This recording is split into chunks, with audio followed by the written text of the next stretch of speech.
C'est un fléau sur les réseaux sociaux. Un jeune sur 5 y a déjà été victime de harcèlement. Alors à partir d'aujourd'hui, France Télévisions se mobilise pour lutter contre le cyberharcèlement avec son opération M sans N, 2 symboles, un cœur noir et une larme, et une association qui sur le terrain dans les écoles forme et prévient. Nous l'avons suivi, Noura Boubetra et Jean-Michel Mière. C'est bien souvent leur premier réflexe en sortant de cours. Jeter un coup d'œil sur les réseaux sociaux et en général, ils n'ont pas conscience des risques. Moqueries, injures, le cyberharcèlement n'est pas rare dans ce collège d'Alfortville.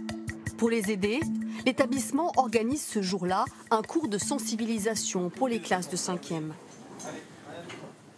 Bonjour à tous. Vous allez bien ? Alexis Chor travaille pour e-Enfance, une association qui protège les mineurs sur Internet. Il va leur apprendre à réagir au harcèlement, exemple à l'appui. Vous avez vu la tête que j'ai fait à Enzo ? Faut la partager avec ses cheveux, là, on dirait un mousson. Tu vas faire quoi ? T'as vu la photo de toi qui tourne ? T'es éclaté. Selon l'association, 20% des jeunes disent avoir été cyberharcelés. Dans cette classe, il y a potentiellement des victimes, des témoins et des agresseurs.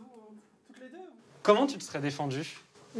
J'irai voir un surveillant ou quelqu'un pour m'aider. Si j'étais lui, j'appellerais la CPE et la police. Sortir de l'isolement, parler à un adulte, au bout de 2 heures de cours, le message est passé.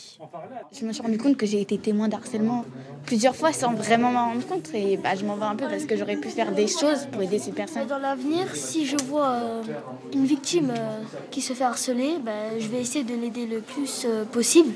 Farah a été victime de cyberharcèlement. Ce cours est un soulagement.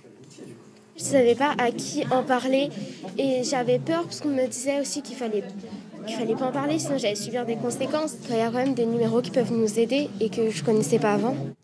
En plus des interventions scolaires, e-Enfance a ouvert une ligne d'écoute. Le 3018, un numéro vert national pour conseiller parents et ados face aux violences numériques. Un enfant sur 10 est victime de harcèlement en France, ce qui fait à peu près 3 enfants par classe en moyenne, ce qui fait en tout 1 million d'enfants par an victimes de harcèlement, de cyberharcèlement. Tiens, 1 million d'enfants qui vont être tristes, qui vont être en dépression, qui vont faire de la phobie scolaire, des idées suicidaires, de la remise en question, de la perte d'estime de soi. Et ça, c'est important de se le rappeler, c'est pour ça que c'est important d'agir. Chaque année, des adolescents se suicident à cause de ces pratiques. Le cyberharcèlement est puni par la loi, au moins 1 an de prison et 7 500 € d'amende.